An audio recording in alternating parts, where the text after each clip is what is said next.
Good afternoon. Good afternoon, everyone. Thank you very much for being here, and we are very grateful for your engagements and all your efforts that you have made to be here. Thank you very much. My name is Sam Apata. I'm not going to take too much of your time again because we have to rush through this panel discussion of fireside chats that we have themed this future of sustainable job creation. So by privilege, I'm the founder of Pitchalot and the convener of 67 CEOs. What we do at Pitchalot is that we have created a video pitching platform for entrepreneurs, and we invite them into our studio to pitch in front of camera, and each entrepreneur has 1 hour to repeatedly practice their pitch. And when you do that, we cut or edit the video into a post-production of 3 minutes, and we put it on our website as a marketing tool or access to funding tool for the entrepreneurs. And we've been doing that for since 2015, and it has been tremendous. We've got tremendous feedback from that.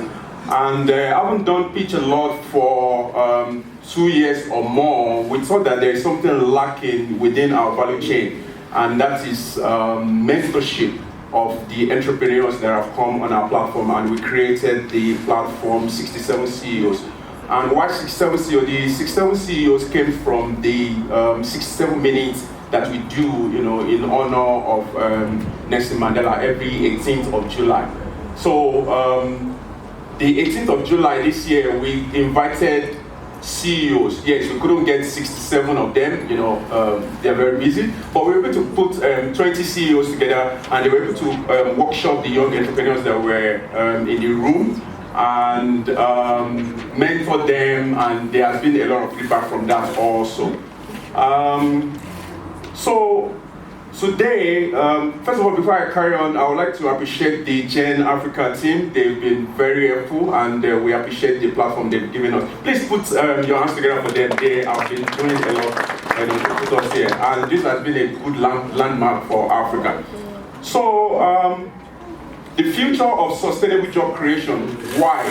The reason is because you and I know that one of the triple challenge of this nation of South Africa is job creation. And it's high time we started talking about the solutions, especially as entrepreneurs.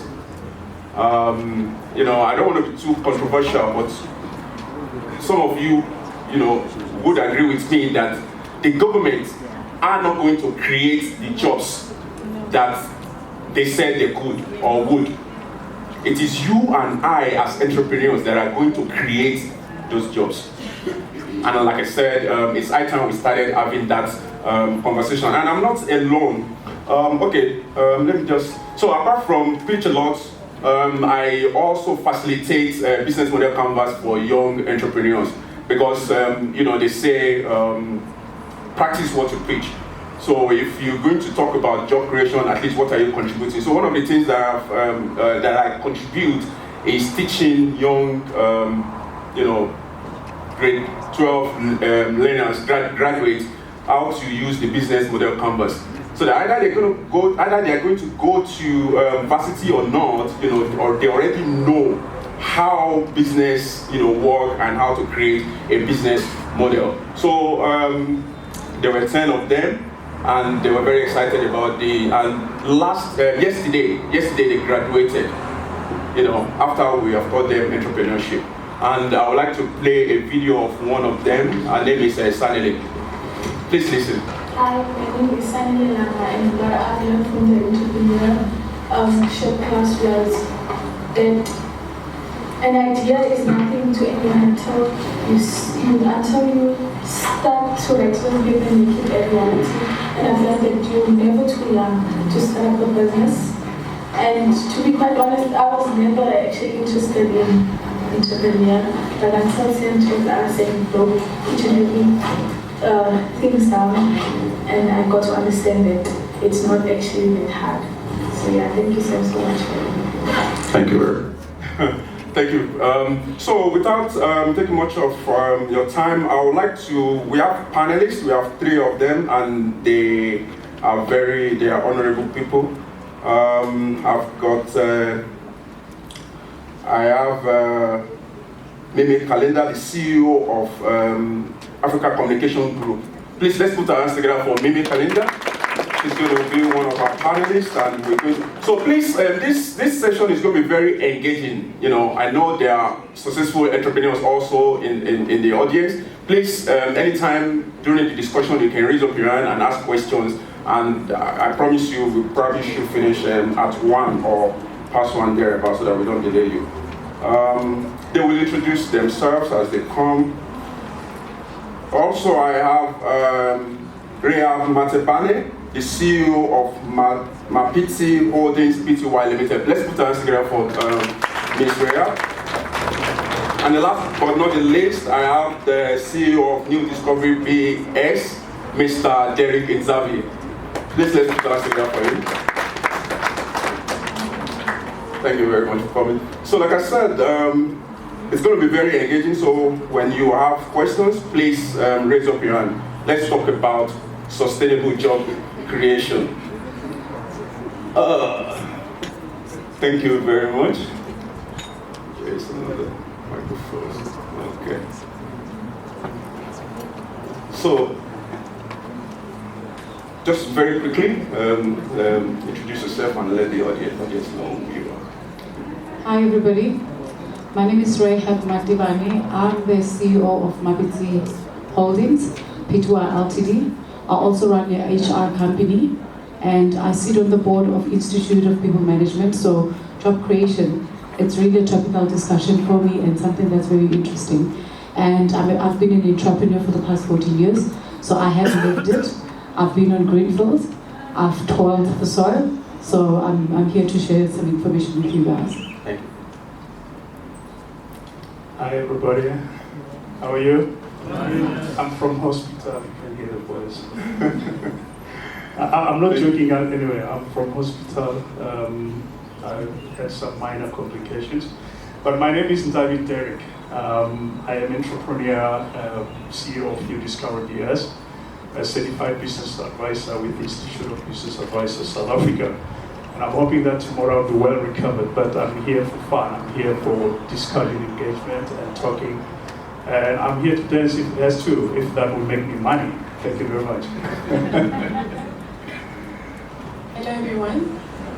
My name is Mimi Kalinda. I'm the CEO of Africommunications Group, or public relations and communications company, based in Johannesburg, but with offices in other parts of the continent, and working on reputation management for clients in the policy fields as well as some corporates, but very much focused on policy as well as social impact.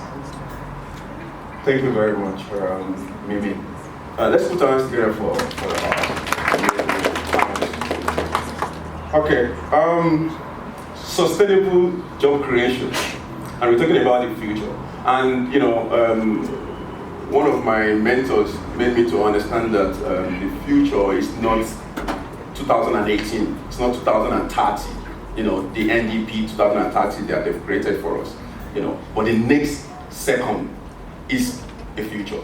You know, so we need to start talking about it. So let's job creation. Where do we start with our young people in South Africa? So, as entrepreneurs, Yes. most of the time we want things that we read in the business Yes. proposals. So, but as an entrepreneur, you've got to understand the environments that you work in. Let's say you've got a spaza shop in Soweto. What are you doing for economic development in terms of youth? You've got a lot of kids, and we're here to demystify also the notions that being active participants in the economy, you have to start at a certain age. We're talking about the fourth industrial revolution now. Our children are talking about being entrepreneurs at the age of 60. So look at the environment that you are trading in. You are in Soweto, let's say you've got a spaza shop. In your vicinity, like 5 kilometer radius, do you know how many high school students are around you? During holidays, do you just take in time to go and just come, bring them in, even if they don't get paid for their job, just to give them an exposure? You know, some things are invaluable, like experience. Just call them in and give them that experience.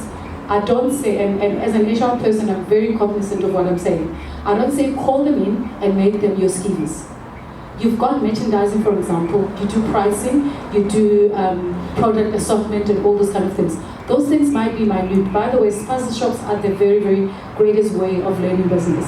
So put them in maybe like 5 categories. Yeah. And out of the categories, take 5 students and say, okay, you're going to look at product assortment.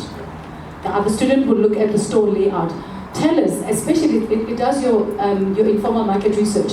Tell me, when you get into my spaza shop, how would you like the layout to look like? They don't want it to look like a 40-year-old. These people are millennials. It must be funky, it must be appealing. And also say to them, okay, now in terms of branding, do you think where I've put my signage, does it appeal to you?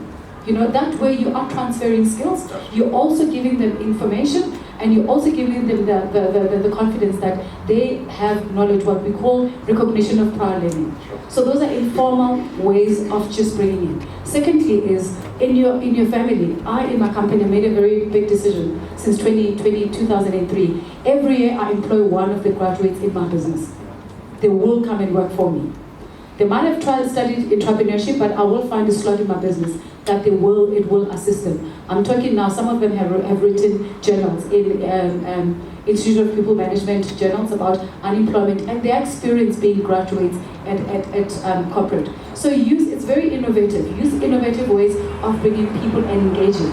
If it's in your heart, people are the heartbeat of your business, you'll find innovative things of doing things. You don't really need money to create employment. Thank you very much. So you're saying that, and I would like Mimi to pick it up from there. You're saying that skill transfer is key in motivating the young people of South Africa into entrepreneurship. And skill, you should have, number one, you cannot just say, I need people to come to my business. Yeah. You should identify what skills do you need in your business.